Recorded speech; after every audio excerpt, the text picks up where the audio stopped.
Assalamualaikum dan salam hormat. Semua jentera parti telah membuat pecutan terakhir semalam bagi mengunci pengundi untuk memangkah calon pertaruhan mereka hari ini.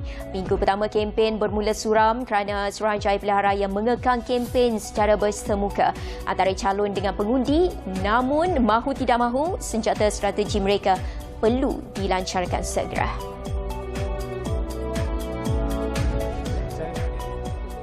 Akibat kempen yang kurang agresif, dek kerana kepatuhan kepada SOP bagi mengekang penularan COVID-19 menyebabkan ramai pemerhati politik sukar meramalkan siapa akan menjuarai hati pengundi Melaka. Pensyarakanan Politik dan Hubungan Antarabangsa Universiti Utara Malaysia UUM, Profesor Dr. Muhammad Azizuddin Muhammad Sani berkata, menerusi tinjauan yang dilakukan beliau, Barisan Nasional BN berpotensi menang tipis pada PRN ini. Potensi ada, sebab kita tahu Barisan Nasional dari segi jentera dia dan kekuatan dari segi kewangan ataupun funding kepada parti tersebut agak kuat. Dan rakyat melihat jasa lah. Banyaknya memikirkan, mereka daripada tinjauan saya lah, mereka bukan bercakap tentang pemimpin, tapi mereka bercakap tentang jasa Barisan Nasional UMNO khususnya kepada rakyat dan mereka masih kenang lah. Ini terutamanya golongan yang umur 40 ke atas sebagainya. Tapi 40 ke bawah tu perspektif dia lain. Dia melihat faktor ekonomi sebagainya. Itu kemungkinan ada peluang di pihak Perikatan Nasional dan juga Pakatan Harapan untuk mendapatkan undi golongan muda lah.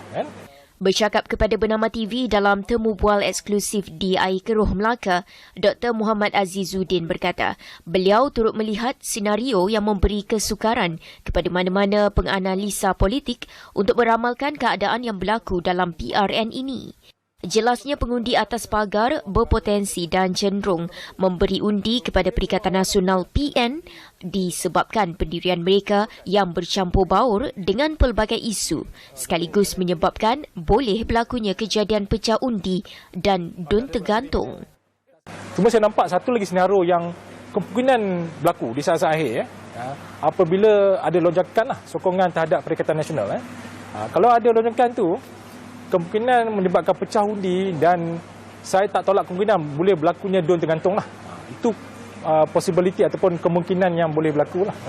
Di saat-saat akhir apabila golongan atas pagar ni cenderung memberi peluang kepada parti yang yang ketiga lah untuk menang.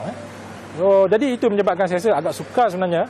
Saya tak rasa ada barisan politik yang berani meramalkan apa yang akan berlaku dalam pilihan raya ini lah.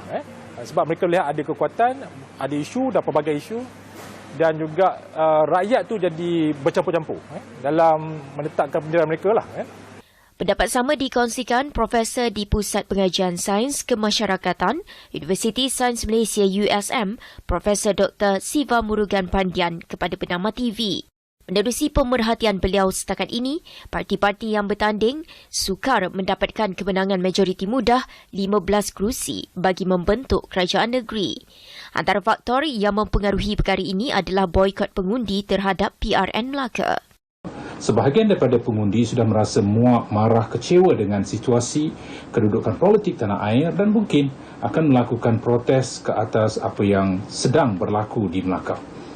Dan akhirnya, kita akan melihat bagaimana pengundi atas pagar yang mungkin masih lagi belum membuat percaturan mereka, jika keluar beramai-ramai akan menentukan siapakah yang paling berkelayakan untuk mendapat majoriti dan menubuhkan kerajaan. Namun begitu, Dr. Siva Murugan berkata beliau tidak terkejut sekiranya peratusan keluar mengundi PRN kali ini jika lebih rendah akan memberi kelebihan kepada Barisan Nasional BN seperti mana yang berlaku semasa pilihan raya umum ke-13 yang menunjukkan hanya 80% keluar mengundi berbanding pada PRU 14 yang mana SPR merekodkan 82.32%.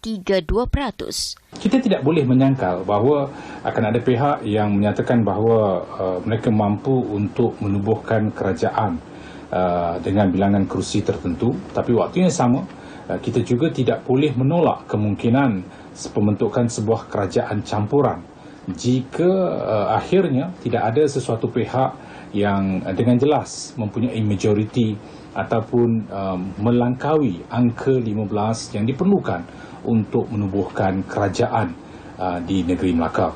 Malahan, saya juga tidak akan terperanjat jika sekiranya dengan peratusan keluar mengundi rendah yang memberikan satu kelebihan kepada Barisan Nasional, dan jika sekiranya peratusan keluar mengundi meningkat secara mendadak sebagaimana yang kita lihat pada tahun 2018 hampir 82%, ia boleh berpihak kepada Pakatan Harapan.